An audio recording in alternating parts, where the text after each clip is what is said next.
Hi, we're back for block 2 of our Stitch Pink Sew Along. I promised you I'd show you block 1 finished. Here it is. Let me zoom in on Don't that. zoom in on it. Oh, I did, and it's No, perfect. don't.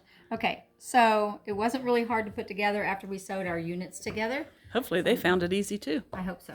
So I'm laying it over the side, and now we're ready for block 2. So Stitch Pink 2020, block 2.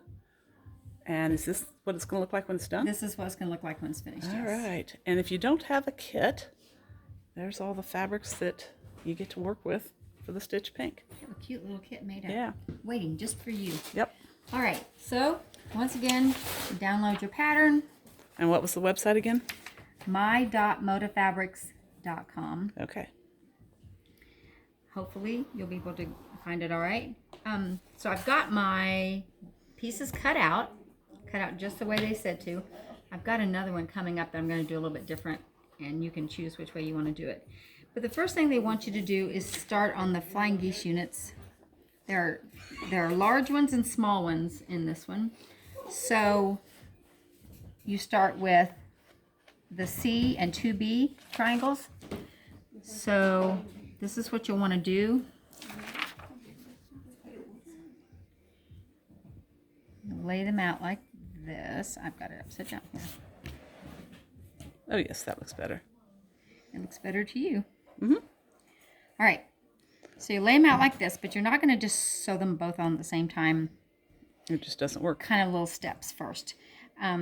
So I kind of went ahead and did one because I want you to know when I first started doing flying geese with this method, this triangle is longer than this one. So I thought you had to center it on there, but you don't. You want to line up the bottom of that triangle leg and have the 1/4 inch or the extra hanging out at the top, because that's where you're going to want your 1/4 inch to be after you sew it. So you sew one side on first, and then you want to press it open before you sew the other side on. Okay. I know a lot of people that have sewn these for a long time know that, but if you're new to quilting and you've never done this before, it'd be easy to just put that one on there, sew it on, and then lay this one on top of it and sew it on. And that'd work great for this side, but this side wouldn't come up all the way. Yeah, so I've ask done me how that I know before. that from experience. I know that. So after you So you're going to go sew? So you want to line them all up. You want to match this bottom edge. You want to even it up. You want to sew one side at a time, flip it open, then lay the other one on and do that. So yes, I will go sew, and I'll see you back in just And it's few just seconds. like magic because you get them Right. done. All right. Okay, so I got my flying geese units sewn together, pressed, and then you use the same process to do the small ones with parts F for the big triangle and E for the 2 little ones. So I just went ahead and sewed those while I was at it. And so the next thing you need to do, So you made a total of 8 flying geese? right, 4 Okay. large ones, 4 small ones. All right. So now you need to assemble the middle star before you can put the rest of your block together.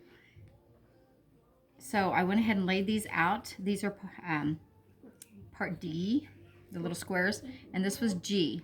So I went ahead and just laid them out. I'm going to, just like I did on yesterday's block, I'm going to sew these into rows and then sew the 3 rows together. Then my center will be finished. When I get my center put together, then I can assemble the rest of the block using the pieces I've already made. And I'll show you how to do that. Okay, so we'll be back in a little bit. Okay, I got my block, my center all sewn together, and that should finish 6.5 inches. Well, unfinished, should be about 6.5 inches. I like those colors together. I know, they're really pretty. So then you go ahead and lay out your other sections. So you got your other flying geese going Your on other there? flying geese, and then all you had left were squares. And I actually made this one twice because I already had mine made, and then Lisa said, hey, we should do video tutorials for each of these. So, She's really good at this one, though. yes. Well, I don't know that I'm really good at it, but I Practice. had some practice at it for sure. And I was going to quit saying that. we want to now sew them together, just like we did on this block from yesterday. We want to sew these into rows. So now it's like another big 9 patch. So you sew your rows together, you sew them into rows, and then you sew your rows together, and you've got block 2 finished. And that's what it looks like. And that's what it will look like, and it should be 12.5 inches unfinished. So we'll be back tomorrow for block 3. Come join us again.